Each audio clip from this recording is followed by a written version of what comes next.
V každom prípade je vidieť, že Laci veľmi rád varí a myslím si, že Laci sa má rád, samozrejme. A to je veľmi dôležité. Prečo? Tak na to nám odpovie Monika Stehlíková. Vítajte u nás, dobrý deň. Dobrý deň, ďakujem. Monika, prečo je dôležité, aby sme sa mali sami seba radi? Je to, myslím si, že dôležité preto, aby sme mohli byť v živote spokojní a aby sme mohli vytvárať kvalitné vzťahy. Takže veľmi často sa v živote stretávame s tým, že sme kritizovaní, alebo je nám povedané, čo všetko na nás ľudia nemajú radi. Myslím si, že za tým môže sa skrývať to, že ten človek sám sa nemá rád a nedokáže prijať tie svoje dobré aj zlé vlastnosti. Takže na tom vôbec nie je nič zlé, keď sa nás niekto spýta na to, máš sa rád? Áno, mám sa rada, alebo mám sa rád. Na tom vôbec nie je nič zlé. Nesúvisí to vôbec s tým, že by sme boli samoľúbi. Nemá to s tým nič spoločné, predpokladám. Možno, že môže sa myliť niekomu terminológia, že prijatie samého seba. Preto to naznačujem, aby sme to definovali. Áno, a tá spokojnosť so sebou, schopnosť prijať svoje dobré aj zlé vlastnosti je niečo úplne iné ako samoľúbosť.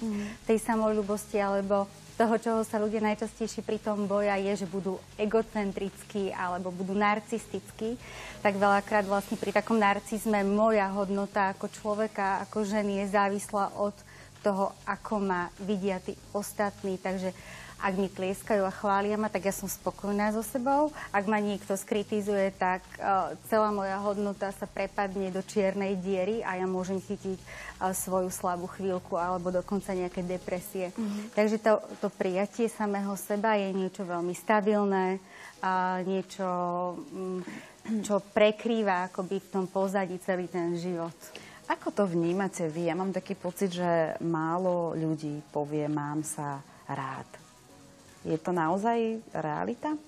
Vo väčšine prípadov takáto? Myslím si, že keď by sme mám sa rád dali rovnítko príjmam sa, taký, aký som, tak všetci sme na ceste. Že ten život je takou cestou k tomu, aby ja som prijala to, aká som. A na tej ceste môže byť niekto na začiatku a niekto ďalej. Takže sa stále posúvame, učíme sa a v tomto procese sme súčasťou samozrejme aj tohto, aby sme sa mali radi, možno o niekoľko rokov viac ako roky predtým. A samozrejme na to musíme prísť v prvom rade sami.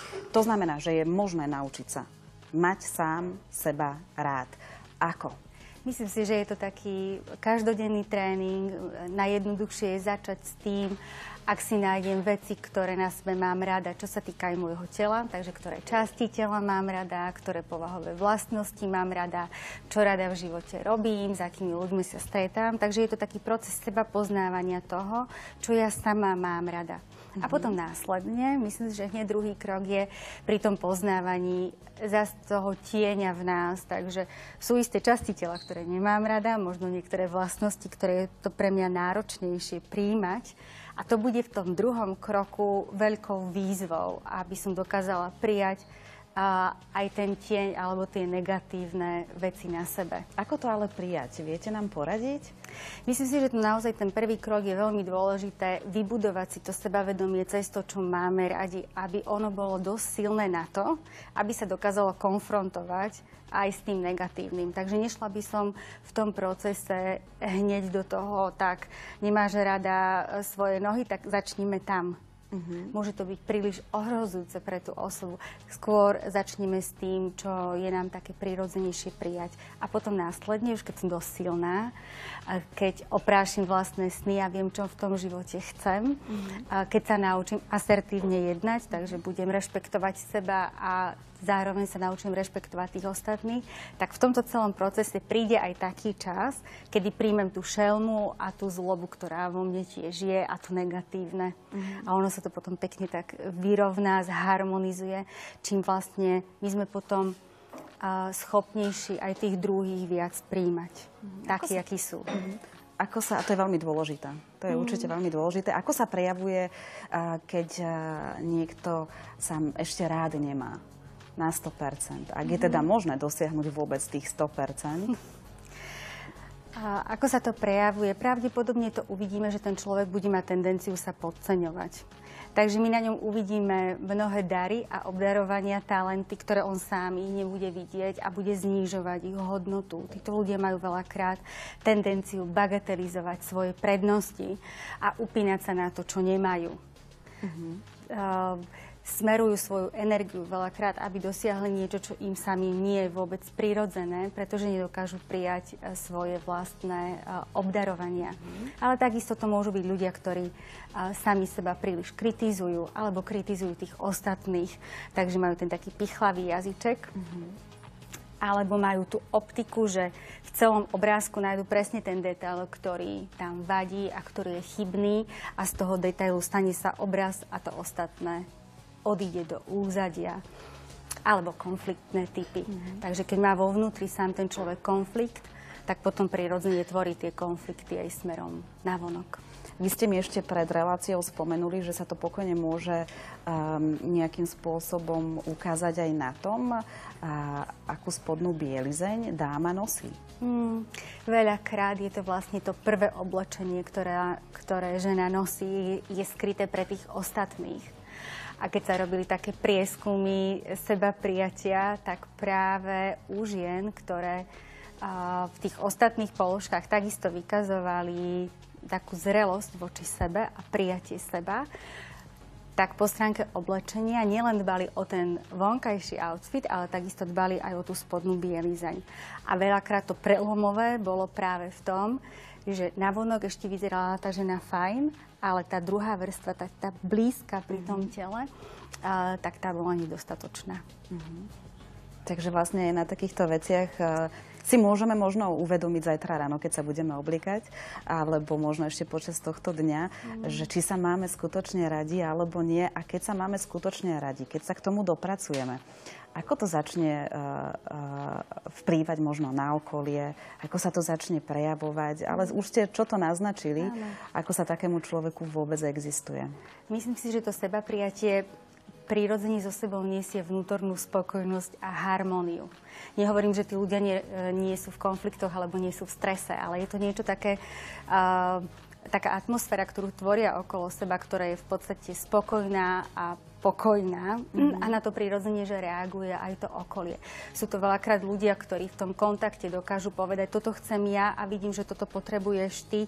Poďme sa na to pozrieť, ako nájsť spôsob, aby ja som si naplnil vlastné potreby a vyšla som v ústrety aj tebe.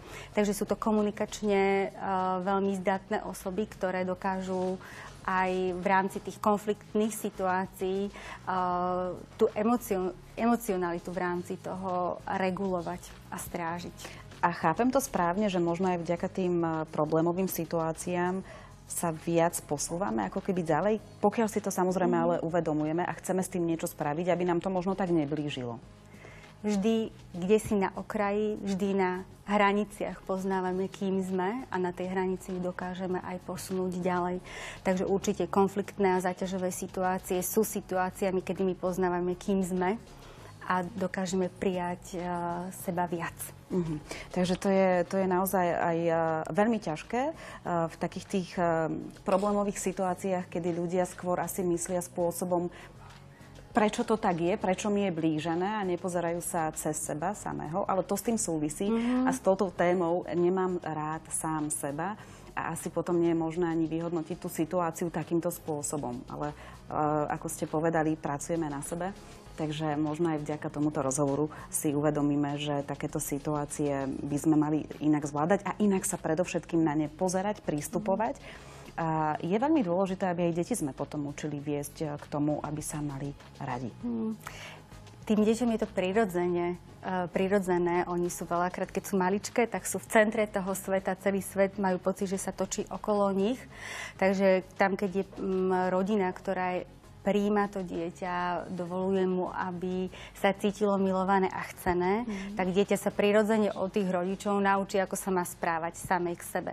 A veľakrát vlastne tam aj je zárodok práve neprijatia seba samého. Takže keď zase rodičia nepríjmajú niektorú časť toho dieťaťa alebo dieťa celé, tak potom nie je možné, aby sa to dieťa naučilo milovať samého seba.